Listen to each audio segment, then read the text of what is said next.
नमस्कार, प्रदेश के चर्चित डिबेट शो आज की फाइट में आप सभी का स्वागत। मैं हूं आपके साथ हेमंत कुमार। आज का मुद्दा है सिंदूर बना बारूद, 22 मिनट में सबूत। दरअसल ऑपरेशन सिंदूर के बाद पहली बार राजस्थान पहुंचे प्रधानमंत्री नरेंद्र मोदी ने दुनिया को बड़ा संदेश दिया है।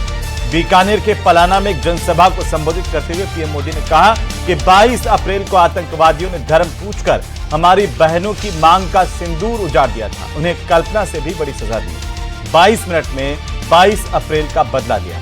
ऑपरेशन सिंदूर ने आतंकवाद से निपटने के लिए 3 स्पष्ट सूत्र स्थापित किए हैं। पहला, यदि भारत पर कोई आतंकी हमला होता है तो उसका करारा जवाब दिया जाएगा और इसका समय, तरीका और शर्तें हमारी सशस्त्र सेनाएं तय करेंगी।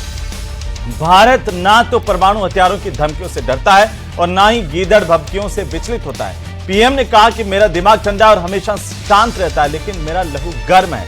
अब तो मेरी नसों में लहू नहीं बल्कि गर्म सिंदूर बह रहा है। प्रधानमंत्री नरेंद्र मोदी ने कहा कि यदि पाकिस्तान आतंकवादियों को बढ़ावा देता है और उन्हें निर्यात करना जारी रखता है तो उसे पाई पाई के लिए मोहताज होना पड़ेगा। इसी पर आज करेंगे प्रदेश की सबसे बड़ी चर्चा। पहले देखिए रिपोर्ट।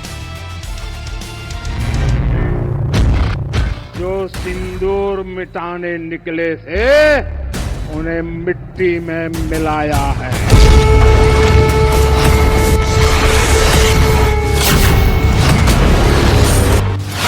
बीकानेर में गरजे पीएम मोदी, आतंकवाद से निपटने के बताए 3 सूत्र। पहला, भारत पर आतंकी हमला हुआ तो करारा जवाब मिलेगा। दूसरा, एटम बम की गीदड़ भभकियों से भारत डरने वाला नहीं है। ऑपरेशन सिंदूर को बताया सैन्य रणनीति का नया अध्याय। और तीनों सेनाओं ने मिलकर ऐसा चक्रव्यूह रचा कि पाकिस्तान को घुटने टेकने के लिए मजबूर कर दिया।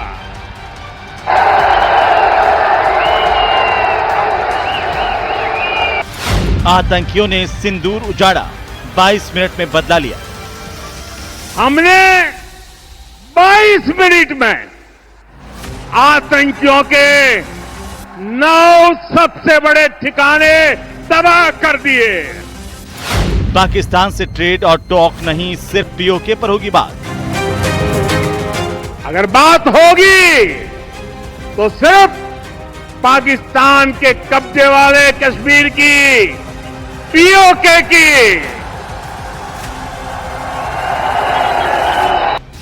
पाकिस्तान को बेनकाब करने की रणनीति। दुनिया ने और देश के दुश्मनों ने भी देख लिया कि जब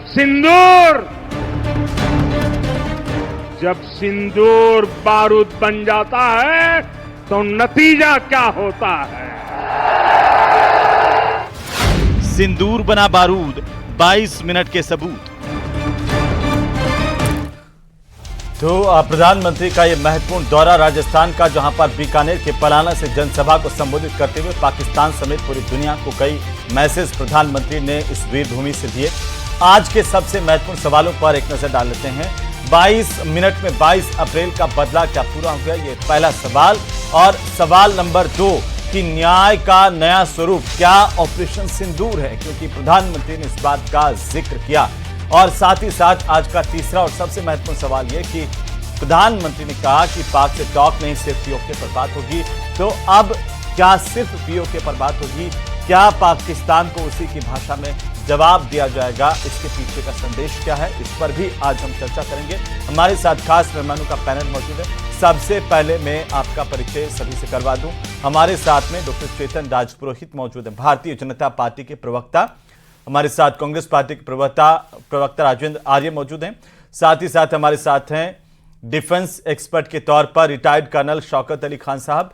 हमारे साथ वरिष्ठ पत्रकार के तौर पर आशुतोष रावत भी मौजूद है। आप सभी का बहुत स्वागत है इस चर्चा में। और सबसे पहले मैं कर्नल साहब आप ही से शुरुआत करूंगा। कि आज जब प्रधानमंत्री राजस्थान की धरती से संदेश दे रहे थे, कर्नल साहब हमारे साथ जुड़ चुके हैं, तो कर्नल साहब तक आवाज जाए उससे पहले मैं आशुतोष जी एक टिप्पणी आपकी ले लूं, उसके बाद कर्नल साहब के पास आऊंगा, क्योंकि आज प्रधानमंत्री नरेंद्र मोदी अपने अंदाज में उसी भाषा में पाकिस्तान को जवाब देते हुए दिखाई दिए और कई महत्वपूर्ण बातें प्रधानमंत्री की ओर से की गई। यहां पर क्या मैसेज है राजस्थान की धरती से भारत का और प्रधानमंत्री मोदी का? देखिए हेमंत जी, नरेंद्र मोदी अपनी वाक्पटुता के लिए जाने जाते हैं, बहुत अच्छा भाषण देते हैं, लेकिन कम से कम 7 मई के बाद में अब लोग केवल यह नहीं कहते हैं कि यह व्यक्ति बहुत अच्छा बोलता है, बल्कि यह व्यक्ति बहुत अच्छा करता है। देश के जनमानस के अंदर नरेंद्र मोदी की एक ऐसी छवि भी बनी है। आज अपने भाषण में नरेंद्र मोदी ने सुरक्षा और समृद्धि की जो बात कही वो मुझे सबसे महत्वपूर्ण लगती है कि एक प्रधानमंत्री के तौर पर एक हमारा जो नेता है वो बात कर रहा है कि देश की सुरक्षा जरूरी है और देश की समृद्धि जरूरी है। 26,000 करोड़ से ज्यादा की योजनाएं उन्होंने आज पूरे देश भर को सौंपी, राजस्थान को सौंपी, लेकिन उसके साथ में पाकिस्तान को या ये कहें आतंक फैलाने वाले तमाम देशों के मुखियाओं को, उनके आकाओं को यह साफ संदेश दिया कि हम केवल आतंक पर प्रहार नहीं करेंगे बल्कि आतंक का समर्थन करने वाले उनके आकाओं पर प्रहार करेंगे। और यह व्यक्ति केवल कहता नहीं है, करके दिखाता है, और यह प्रहार करके ऐसा दिखाया है कि पूरी दुनिया आज मान रही है कि भारत कितनी बड़ी एक रक्षा क्षेत्र में कितनी तरक्की कर चुका है, और उसके सबूत खुद जो पिटा है, जो जिसने ये मार झेली है, वो लगातार दे रहा है। उनके रहीम यार बेस के बाद में आज खास तौर पर प्रधानमंत्री ने जिक्र किया कि वह आईसीयू में है। निश्चित तौर पर हमने अपने दुश्मन के तमाम एयर बेस को डिस्ट्रॉय किया, हमने उनके तमाम आतंकी ठिकानों को, हालांकि अभी उनमें से कुछ बाकी है, लेकिन एक बड़ी संख्या में उनके आतंकी ठिकानों को नष्ट किया, उनकी भूमि पर जाकर के नष्ट किया। तो निश्चित तौर पर आज का मुझे जो भाषण प्रधानमंत्री 40 मिनट बोले, लेकिन इस 40 मिनट में मुझे लगता है कि उन्होंने अगले 40 साल का रोड मैप हिंदुस्तान को दिया कि सुरक्षा और समृद्धि की बात दोनों की हम एक साथ करेंगे, एक साथ आगे बढ़ेंगे। और रक्षा क्षेत्र के लिए खास तौर पर जो उन्होंने बात करते हुए बार बार इस बात का जिक्र किया कि मेरे रगों में अब खून नहीं, गर्म सिंदूर दौड़ रहा है। इससे साफ संदेश जाता है कि ऑपरेशन सिंदूर, जैसा कि तीनों सेनाएं कहती हैं कि operation Sindoor is still on. मुझे लगता है कि आज के प्रधानमंत्री के भाषण से साफ हो गया कि जो बचे हुए आतंकवादी हैं, जो बड़े हुए आतंक के सरगना है और जो उनको समर्थन देने वाले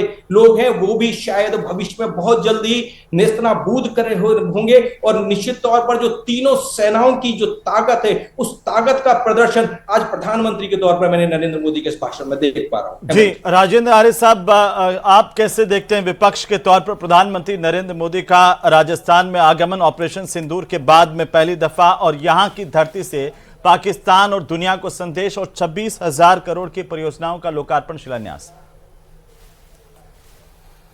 देखिए हेमंत जी, जहां तक प्रधानमंत्री जी की बात है तो वो हमेशा अपने बड़बोलेपन के लिए जाने जाते हैं और लगातार वो इन चीजों को लेकर बड़े बड़े दावे करते हैं, लेकिन सच्चाई ये है कि वो किसी भी राष्ट्रीय स्तर की जो सुरक्षा में चूक हुई हो या आतंकी हमला हुआ हो तो उसको एक पीआर स्टंट के रूप में इस्तेमाल करते हैं, जो कि अपने आप में सबसे बड़ा दुखद पहलू है।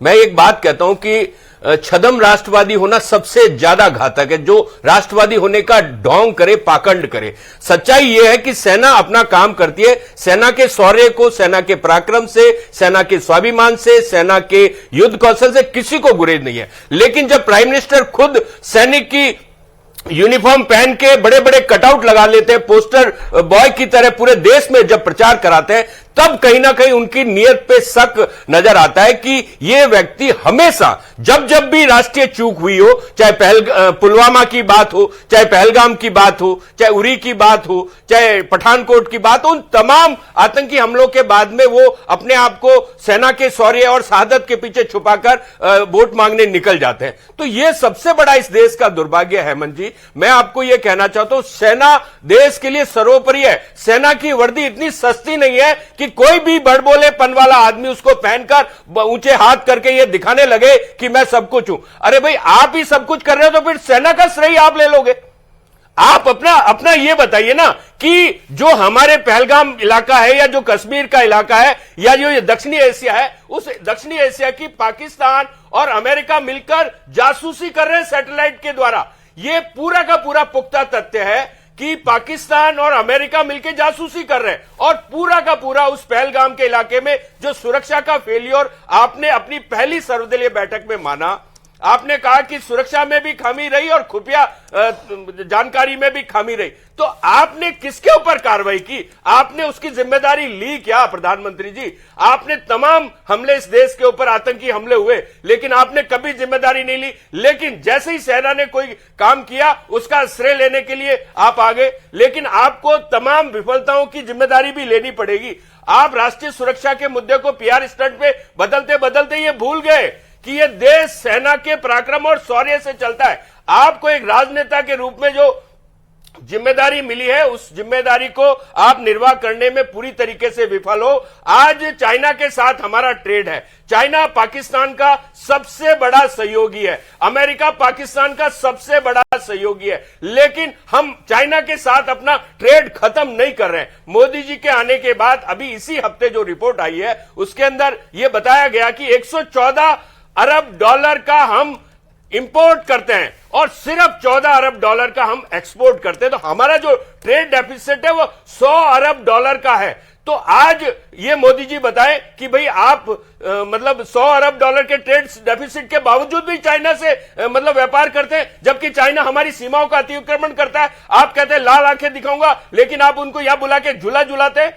तो आज मोदी जी की कथनी और करनी का फर्क पूरा देश जान रहा है। सेना भी अपने आप को ठगा हुआ महसूस कर रही है। जब ऑपरेशन सिंदूर के अंदर हमारी सेनाएं पाकिस्तान के अंदर करीबन 21 में से 9 ठिकाने खत्म कर चुकी थी, तब सीज फायर क्यों मंजूर किया? फिर आप कहते हो पाकिस्तान घुटनों पे आ गया। तो अगर पाकिस्तान घुटनों पे आ गया तो आपने पहलगाम हमले के उन आतंकियों को क्यों नहीं मांगा कि जिंदा या मुर्दा दीजिए? अगर घुटनों पे कोई होगा तो आप अपनी तमाम शर्तें मान सकते थे, लेकिन आप अंतर्राष्ट्रीय दबाव के आगे झुके।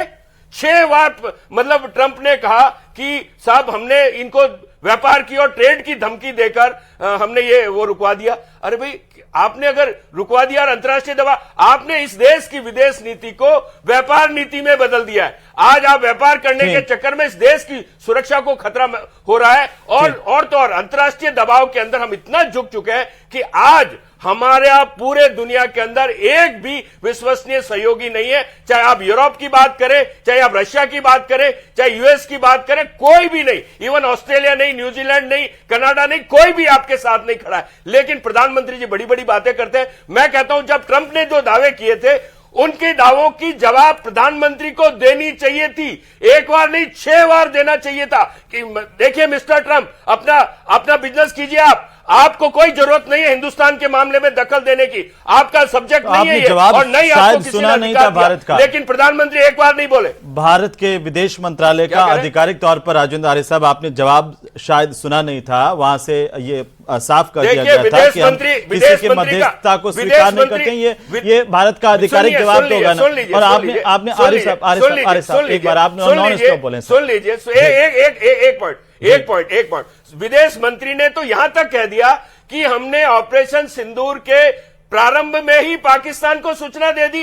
अरे भाई, पाकिस्तान जो कि दुश्मन देश है उसको आप अपने सीक्रेट सैन्य मिशन की सूचना देते हो। इससे ज्यादा देशद्रोही और गद्दारी क्या हो सकती है? आपने सेनाओं के पीठ में छुरा घोंपा है। लेकिन आपको क्या दिक्कत है? प्रधानमंत्री के कटआउट से दिक्कत है राजेंद्र आर्य साहब, क्या ये दिक्कत है कि उनके प्रधानमंत्री तो काल के अंदर अगर पाकिस्तान को सबक सिखाया गया, फिर आप इंदिरा गांधी को 1971 के लिए क्यों याद करते हैं? अगर आपको सेना की इतनी परवाह है तो आप नहीं, फिर आप बार बार क्यों कहते हैं इंदिरा गांधी ने पाकिस्तान के 2 टुकड़े कर दिए? ये दोहरा चरित्र क्यों है सर? जिसकी सरकार में जो काम किया जाता है प्रधानमंत्री को सेना से ऊपर नहीं कहा। नहीं। राजनीतिक नेतृत्व जब भी रहा है इस देश में उसे मिला है ना। सेना की यूनिफॉर्म इतनी सस्ती नहीं है। मैं सेना की यूनिफॉर्म की बात नहीं कर रहा हूं आर्य साहब, मैं छोटी सी बात कर रहा हूं। मैं उसी की बात कर रहा हूं। अगर सेना की यूनिफॉर्म का कटआउट पूरे देश में लगेगा तो ये क्या संदेश है कि वो अपने आप को सेना से ऊपर समझते हैं क्या? बताइए ना। मैं ये पूछना चाहता हूं, सेना के आपने ऊपर मेरे कोई नहीं सवाल है, का जवाब यहां नहीं तक दिया। कि इस देश का कोई भी पूर्व आरिफ साहब आपने मेरे सवाल का मैं कह जवाब रहा हूं नहीं दिया। ना, मेरा सीधा सेना के सवाल ऊपर कि कोई अगर ऐसा नहीं है, है सेना तो हमारी इंदिरा रक्षा गांधी की करती है। प्रशंसा 1971 के युद्ध के लिए क्यों करते हैं? उस वक्त की सेना क्यों होनी चाहिए? आपके नेता बड़े इंदिरा बड़े गांधी ट्वीट की- करते हैं, इंदिरा गांधी हमें की इंदिरा प्रशंसा- गांधी की याद आ रही है। क्यों आ रही भाई? इंदिरा गांधी की सेना की याद आ रही है, तो नहीं इंदिरा गांधी की 1971 प्रशंसा देश करता के सेना अध्यक्ष की याद आ रही है। इंदिरा गांधी देखिए, इंदिरा गांधी देश को ये तो नहीं बताया था कि उस वक्त के सेना अध्यक्ष कभी कौन पूरे थे? देश कटआउट नहीं लगाए, सबको पता है ना, लगाया नहीं लगा, सारे मैं के कह रहा सारे हूं, फोटो आपके नेताओं ने ट्वीट किए या नहीं किए? नहीं, यही बात है, फर्क किए ना। मैं वो आपको तो इंदिरा कहना ही गांधी की पड़ेगा याद ना, आई ना? राजनीतिक इंदिरा इच्छा गांधी ने शक्ति तो 2 टुकड़े नहीं किए थे, हमारी सेनाओं ने किए। क्या इंदिरा गांधी अमेरिका के दबाव के आगे झुकी थी? नहीं, क्या मैं इंदिरा कह रहा हूं गांधी हमारी अंतर्राष्ट्रीय सेनाओं दबाव ने के किए आगे ना। झुकी थी? बताइए ना। लेकिन यह नेतृत्व अंतर्राष्ट्रीय दबाव के आगे झुका है। अरे चाइना के साथ झुका व्यापार होता नहीं तो तोड़ा है पाकिस्तान इन्होंने। सबूत क्यों दे रहा होता कि हमारे एयरबेस अरे तबाह हो कमाल गए? कर दिया। मैं तो मैं कह कह रहा रहा हूं पाकिस्तान रो रो करके मैं ये कह नहीं रहा कह हूं रहा ना, है क्या एयरबेस- कि हमारे एयरबेस पर हमला किया। आपने वो तस्वीरें नहीं देखी क्या जब पाकिस्तान के आदमी वहां के मारे गए कुख्यात आतंकियों के जनाजे उठा रही थी? वो तस्वीरें आपने नहीं देखी क्या?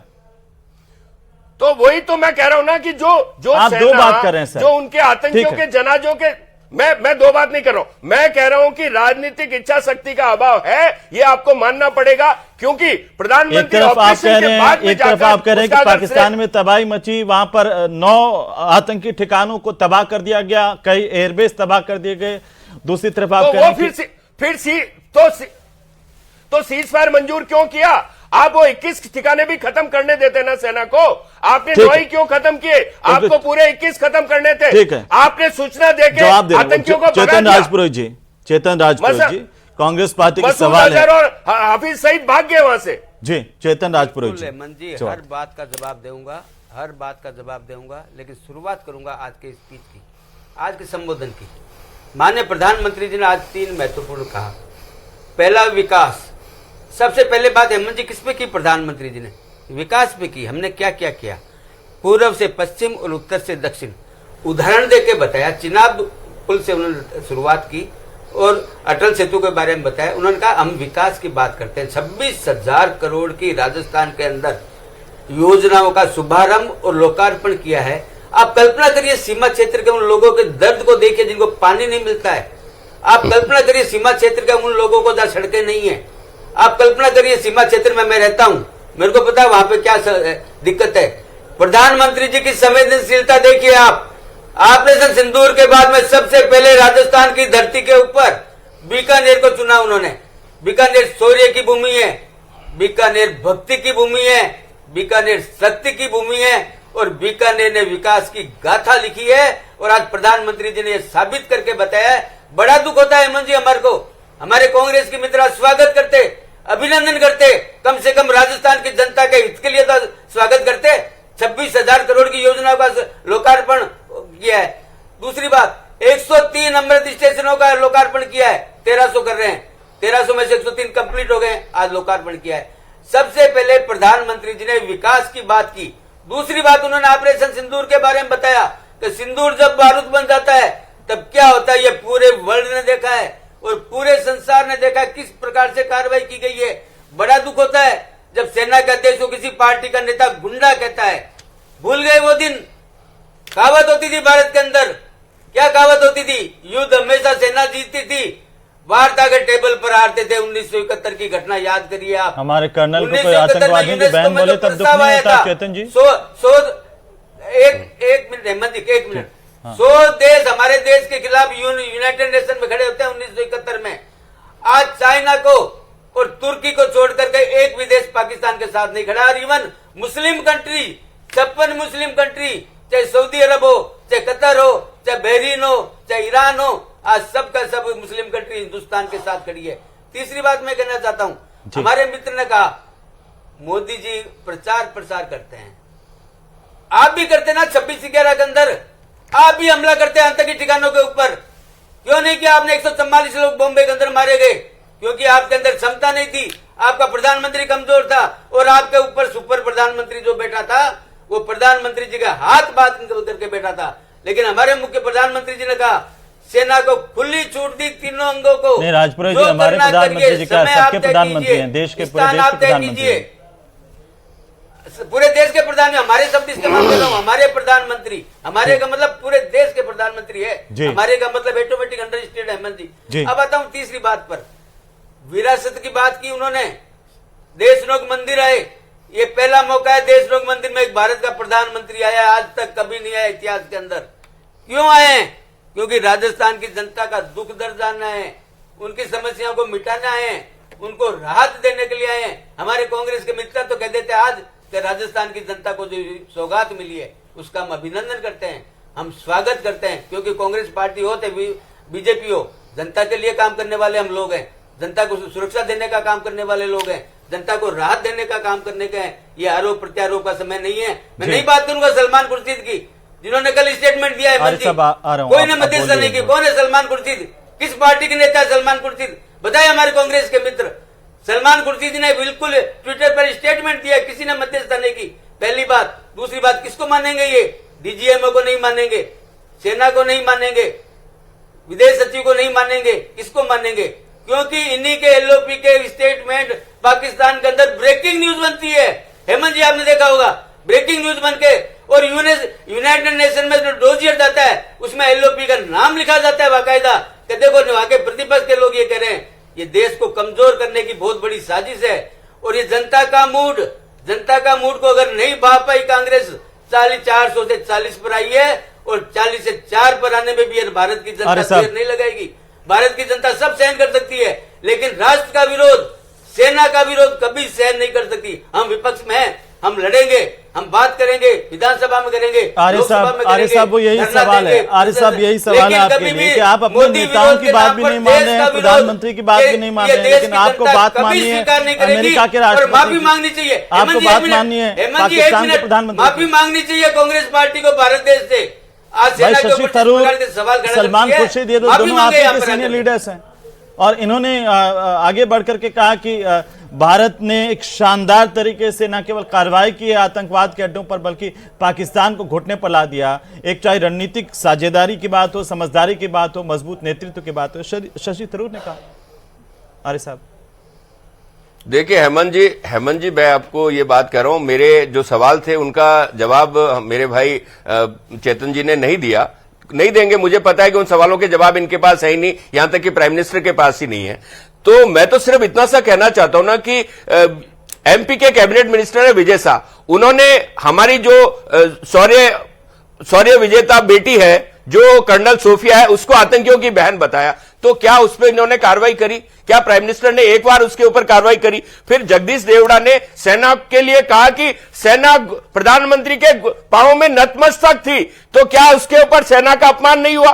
फिर मैं आपको एक बार कहना चाहता हूं, आपने कहा कि शशि थरूर जी की बात की, आपने सलमान खुर्शीद जी की बात की, मैं कहता हूं ये हमारा एसेट है, ये हमारी ताकत है, पूरे देश के अंदर ये जाने जाते हैं। लेकिन क्या 151 दौरे करने के बाद भी, करीबन 72 देश जाने के बाद भी 10 सुनिए, सुन लीजिए ना, सुन तो लीजिए, सुन तो लीजिए, मतलब 10 सुन लीजिए, आपने कोई सुन लीजिए ना, सुन लीजिए ना, सुन लीजिए, एक राज्य के मुख्यमंत्री, सुन लीजिए ना, सुन लीजिए ना, उत्तर प्रदेश के कांग्रेस के प्रदेशाध्यक्ष, और बहुत लंबी लिस्ट है जी।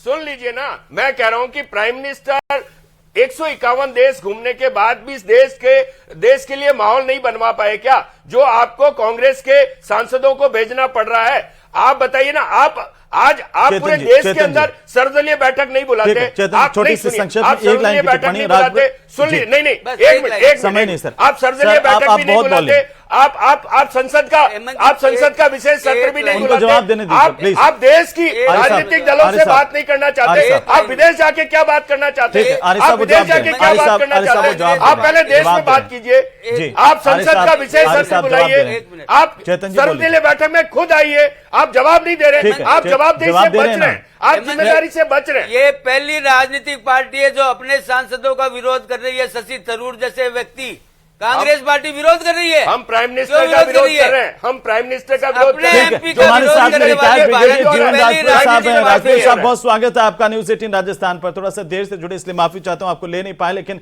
राजपुरे साहब, जो कांग्रेस के सवाल है, और आज प्रधानमंत्री नरेंद्र मोदी का संदेश पाकिस्तान से लगा करके पूरी दुनिया के लिए, कैसे देखते हैं आप? जी, मैं इनकी पॉलिटिक्स में नहीं आना चाहूंगा। देश को और देश की सामरिकता को पॉलिटिक्स से नहीं जोड़ना चाहिए। उससे दूर रहते हुए अगर मैं एक सामरिक दृष्टि की बात करूं तो आप ये देखिए कि इससे पहले क्या क्या हुआ है। थोड़ी सी एक नजर देखें। प्राइम मिनिस्टर आदमपुर गए जी, डिफेंस मिनिस्टर जैसलमेर गए, फिर प्राइम मिनिस्टर अभी बीकानेर आए, और इसके अलावा आर्मी चीफ फॉरवर्ड एरियाज में गए, एयर चीफ अपने अपने इलाकों में गए। तो ये सब क्या दर्शाता है? ये दुश्मन को एक सिग्नल देता है, इंगित करता है कि दोस्त जी, अपना एक प्लॉट ले लेते हैं। जयपुर में कहाँ है अच्छी लोकेशन पर प्लॉट? है ना, JDL आई है शहर की प्राइम लोकेशन पर भूखंडों की ई नीलामी, जिसमें Shaurya Nagar, Aditi enclave, metro enclave, Shrinath enclave, Deendayal Nagar, SMS hospital underpass, ring road, Krishna city, Mahal, Kalpana नगर, जगतपुरा, राजा रामपुरा, हनुमान वाटिका, निलय कुंज। जी, मेरे ख्याल से ऐसे वक्त पर जब वो फॉरवर्ड एरिया में जा रहे हैं, लोगों से मिल रहे हैं, डिफेंस एरिया में जा रहे हैं, उन्होंने दो बातें बहुत क्लियर बोली, विकास और सुरक्षा। ये दोनों बातें बीकानेर में बहुत क्लियरली उन्होंने इंगित किया। जिस बात पर मैं आपका ध्यान दिलाना चाहूंगा कि जब हम देश की सुरक्षा की बात करते हैं तो प्राइम मिनिस्टर को जो इंगित करना होता है वो कर दिया। इससे ज्यादा बोलने की जरूरत नहीं है। अगला समझदार है, और अगर नहीं समझता है तो फिर मूर्खता का वो भुगतान करेगा कहीं ना कहीं। मैं तो सिर्फ ये बताना चाहता हूं कि उनका बीकानेर आने से दुश्मन पर क्या प्रभाव पड़ेगा।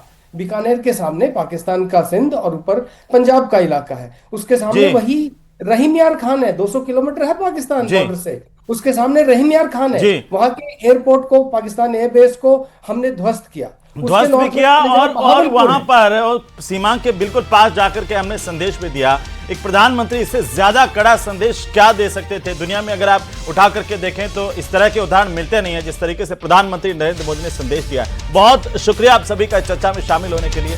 पीएम ने साफ शब्दों में न केवल पाकिस्तान को बल्कि दुनिया को भी दिखाया कि हम अब ना तो आतंकवाद बर्दाश्त करेंगे, ना ही आपकी ये परमाणु शक्ति वाली भपकियों से हम डरने वाले हैं। ये कड़ा संदेश पूरी दुनिया के लिए भी और पाकिस्तान के लिए।